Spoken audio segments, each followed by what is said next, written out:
Dia, gente, vamos agora iniciar nossa conferência sobre o sistema nervoso central. Como combinado, nós dividimos o sistema nervoso central em quatro partes de estudo: o cérebro, o cerebelo, o tronco encefálico e a medula espinal. Vamos então começar nossa conferência com o cérebro. Bom dia, eu vou falar sobre o telencéfalo. O telencéfalo compreende estruturas claramente identificáveis: os hemisférios cerebrais, o córtex cerebral e os núcleos da base. A hipófise mantém conexão direta com a base do hipotálamo, dando uma posição estratégica entre o encéfalo e a cavidade óssea. Essa abordagem puramente topográfica facilita o reconhecimento dessas estruturas em cortes anatômicos. O diencéfalo é composto por quatro componentes principais que são organizados que ajudam na organização espacial. Temos o tálamo, que ele é formado por paredes para o terceiro ventrículo.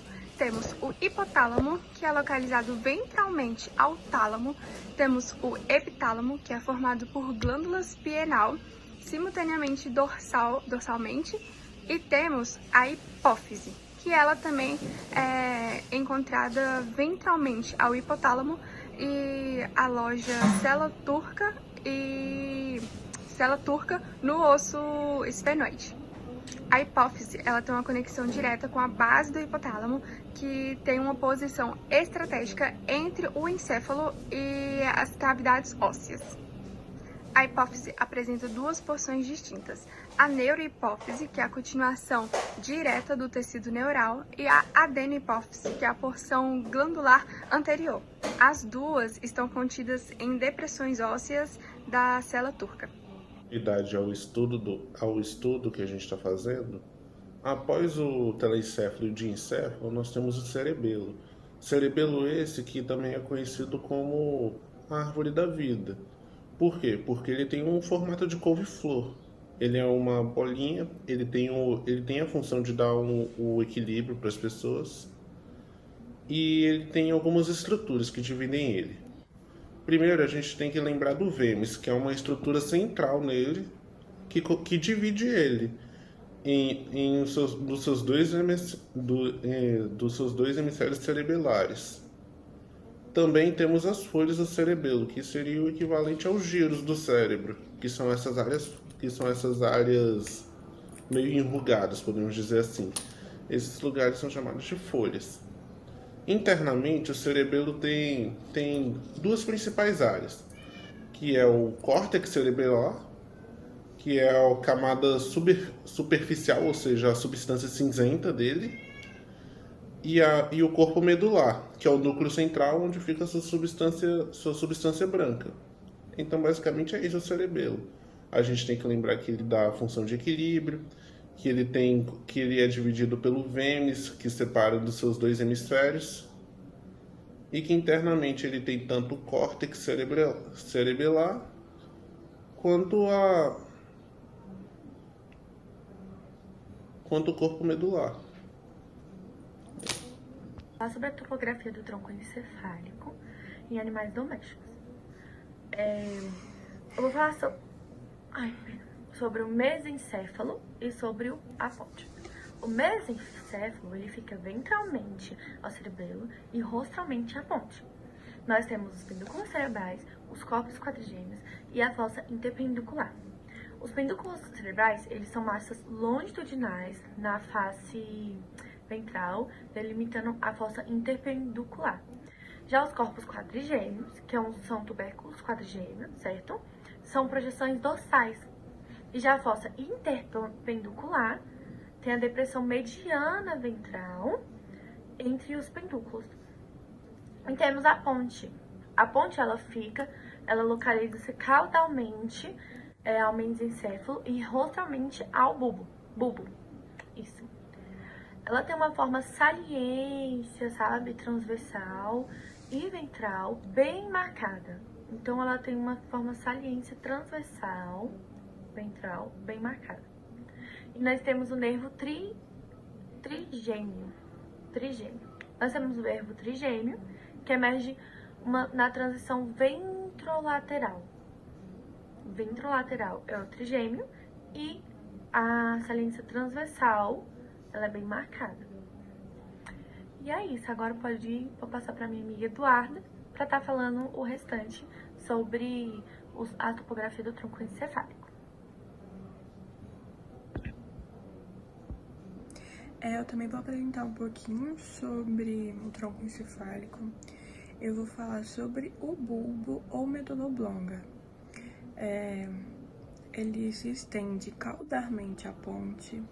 Ele possui as pirâmides, que são sulcos que ficam na face ventral, e também a fossa romboide.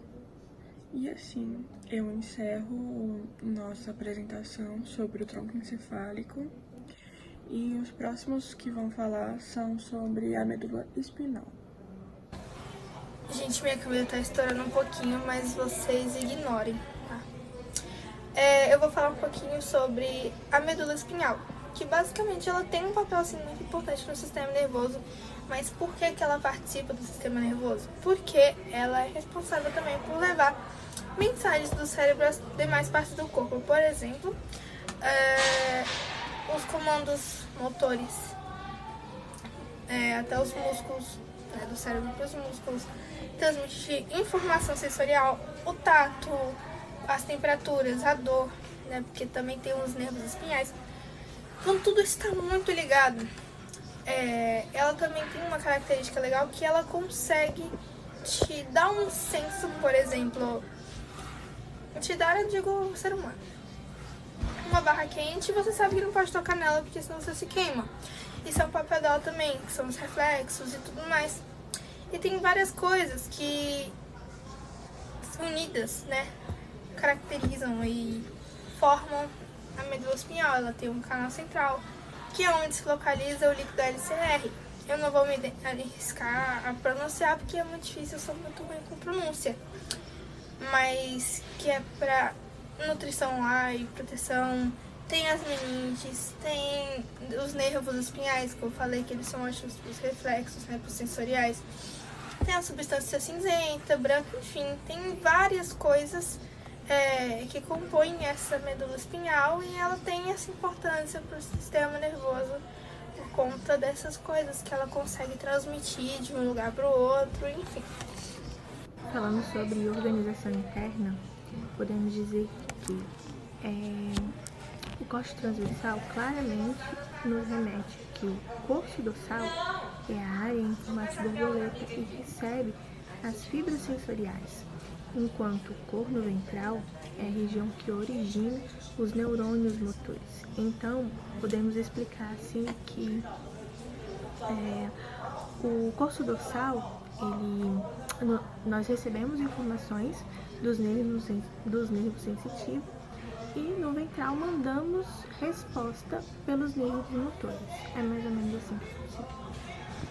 Boa noite, chegamos ao final dessa reunião sobre a neuroanatomia, onde vimos um pouco do telencefalo e diencefalo, que são hemisférios cerebrais e núcleo da base. Vimos também o cerebelo, o vênus, os hemisférios e arquitetura foliar, o corpo medular e córtex cerebelar. O tronco encefálico, que tem o mesencefalo, ponte e bulbo. Estruturas como pedículos cerebrais e fossa romboide. A medula espinhal, que tem intumescências cervicais e lombares, corno dorsal e ventral. E a cauda equina. Agradeço profundamente a todos os palestrantes e a todos que participaram desta reunião. O objetivo principal foi passar de uma forma mais clara e objetiva para a compreensão de todos. E é isso, boa noite a todos.